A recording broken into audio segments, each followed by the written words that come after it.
Au cœur de New York, où les gratte-ciels embrassaient les nuages et où les rues vibraient de l'énergie incessante de l'ambition, vivait un homme dont le nom se murmurait dans les salles de conseil et les bourses. Il s'appelait Alexander Kane, un investisseur milliardaire connu pour son toucher d'or. Sa réputation était celle d'un sauveur d'entreprises en difficulté, qu'il transformait en mine d'or grâce à son génie stratégique et son instinct infaillible. Mais Alexander n'était pas seulement un homme de richesse, c'était un homme de principe.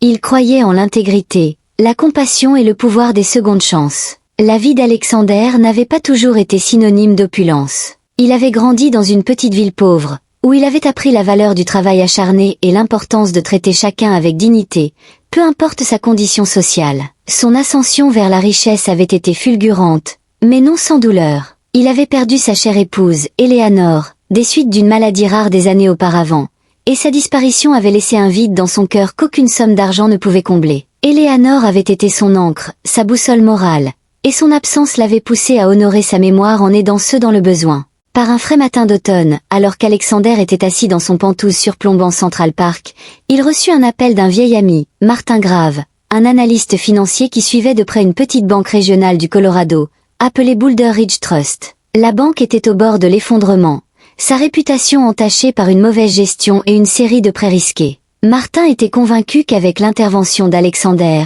la banque pouvait être sauvée. Mais Alexander n'était pas du genre à agir impulsivement. Il avait appris par expérience que l'argent seul ne pouvait réparer une institution brisée. Ce qui comptait le plus, c'était le caractère des personnes qui la dirigeaient. Il élabora alors un plan, un test d'intégrité qui révélerait la véritable nature de Boulder Ridge Trust. Le plan d'Alexander était simple mais audacieux. Il se déguiserait en sans-abri et visiterait la banque pour voir comment il traitait quelqu'un qui semblait n'avoir rien à offrir. C'était une démarche risquée.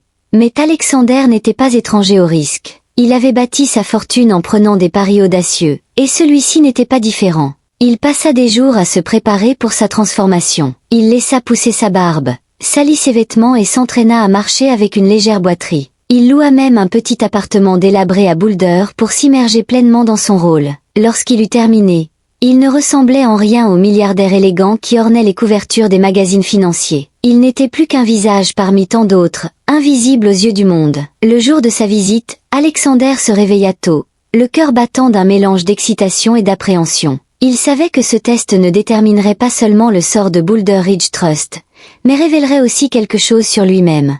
Serait-il capable de voir le monde à travers les yeux de ceux qui n'ont rien ? Serait-il en mesure de comprendre leur lutte, leur douleur ? Alors qu'il se dirigeait vers la banque, il ne pouvait s'empêcher de penser à Eleanor. Elle avait toujours cru en la bonté des gens, même lorsque le monde semblait cruel et impitoyable. Il se demanda ce qu'elle penserait de son plan. L'approuverait-elle, ou y verrait-elle une trahison des valeurs qu'ils avaient partagées ? Le Boulder Ridge Trust était un bâtiment modeste, sa façade mêlant briques et verre, reflétant le charme rustique de la petite ville. Mais en s'approchant de l'entrée, Alexander remarqua les fissures dans les fondations, la peinture écaillée et l'enseigne délavée suspendue au-dessus de la porte. C'était une banque qui avait connu des jours meilleurs, un vestige d'une époque révolue. En entrant, il fut immédiatement accueilli par l'air froid et stérile du hall. Les murs étaient ornés de peintures génériques représentant des montagnes et des rivières, et le sol arborait un gris terne et sans vie. Les caissiers, postés derrière leur comptoir, affichaient des visages impassibles, masquant toute émotion alors qu'ils accomplissaient leur travail. Mais ce fut le garde de sécurité qui attira l'attention d'Alexander.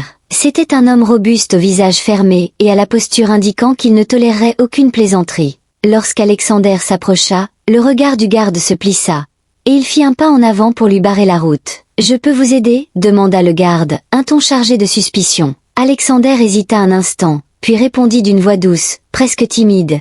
J'ai besoin de parler à quelqu'un. J'ai quelques questions. » Les yeux du garde balayaient l'apparence négligée d'Alexander, scrutant les bords effilochés de son manteau, la saleté sur ses chaussures et l'odeur de sueur légère qui l'enveloppait. Son expression se durcit, et il secoua la tête. « C'est une banque, pas un refuge pour sans-abri, » dit-il d'une voix froide et méprisante. « Si vous cherchez des dons, vous n'êtes pas au bon endroit. » Alexander ressentit une pointe de colère, mais il la réprima, se rappelant la raison de sa visite. Il hocha la tête humblement et contourna le garde, se dirigeant vers le caissier le plus proche. La caissière était une jeune femme aux traits aigus et un chignon serré qui tirait ses cheveux en arrière, découvrant son visage. Elle leva les yeux lorsqu'Alexander s'approcha, plissant légèrement les paupières en examinant son apparence. « Puis-je vous aider ?» demanda-t-elle, d'un ton poli mais distant. Alexander s'éclaircit la gorge et parla avec la même voix douce qu'il avait utilisée avec le garde. « Je voudrais parler à quelqu'un au sujet de l'ouverture d'un compte. » Les sourcils de la caissière se haussèrent de surprise, mais elle reprit rapidement son masque professionnel en esquissant un sourire. « Bien sûr, je vais appeler la responsable de l'agence pour vous. » Elle décrocha le téléphone et composa un numéro,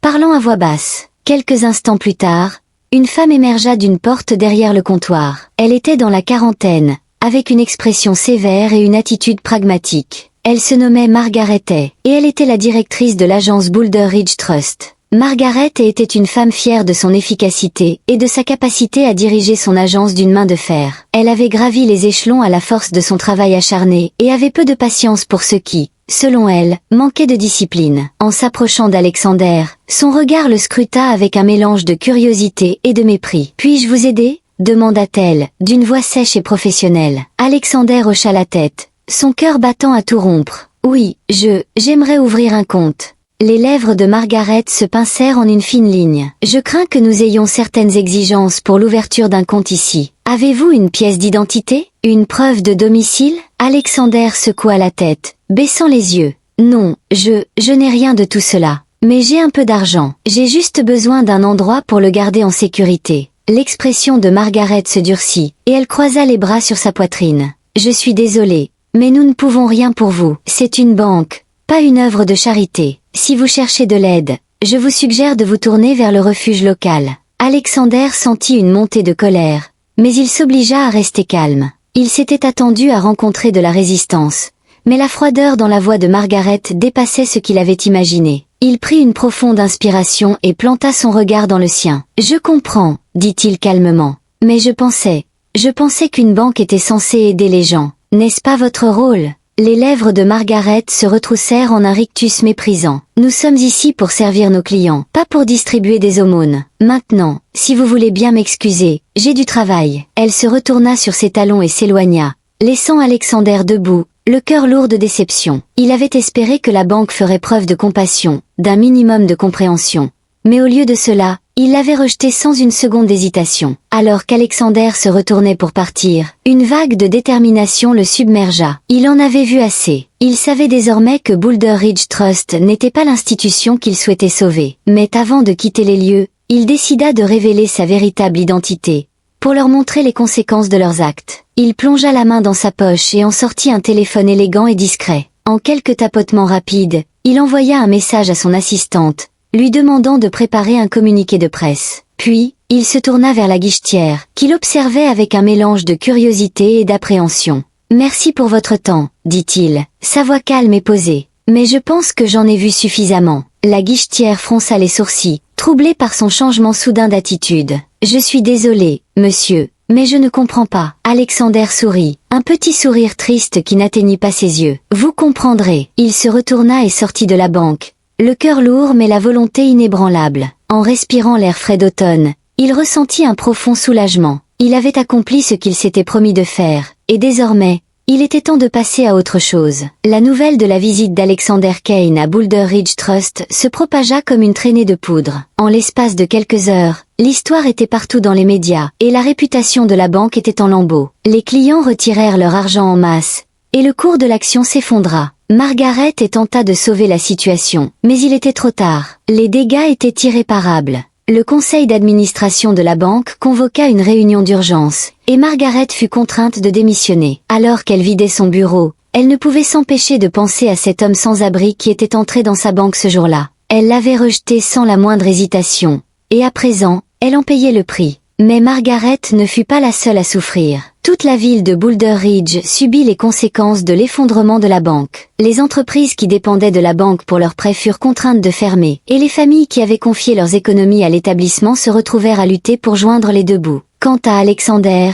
il observa les répercussions de loin, le cœur lourd de regrets. Il avait espéré sauver la banque, lui offrir une seconde chance, mais au final, il n'avait fait qu'accélérer sa chute. Il savait qu'il avait agi correctement, mais cela ne rendait pas la situation moins douloureuse. Dans les mois qui suivirent, Alexander Kane devint un phare d'intégrité et de compassion. Son histoire, celle d'un homme posant en sans-abri pour découvrir la vérité sur le Boulder Ridge Trust, toucha les cœurs du monde entier, suscitant des conversations sur l'empathie et la justice. Inspiré par son expérience, Alexander consacra sa fortune à élever ceux qui avaient été négligés par la société. Il finança des refuges, des banques alimentaires et des programmes de formation professionnelle, créant des opportunités pour d'innombrables personnes de reconstruire leur vie. Sa transformation, d'investisseur avisé à philanthrope guidé par un but, devint un témoignage du pouvoir du changement. Pourtant, malgré les distinctions et la lumière des projecteurs médiatiques, Alexander resta humble, profondément marqué par les leçons qu'il avait apprises. Il comprenait que le succès ne résidait pas dans l'accumulation de richesses ou de reconnaissance, mais dans l'utilisation de ses ressources pour élever les autres et apporter un changement significatif. Debout sur le balcon de son Penthouse,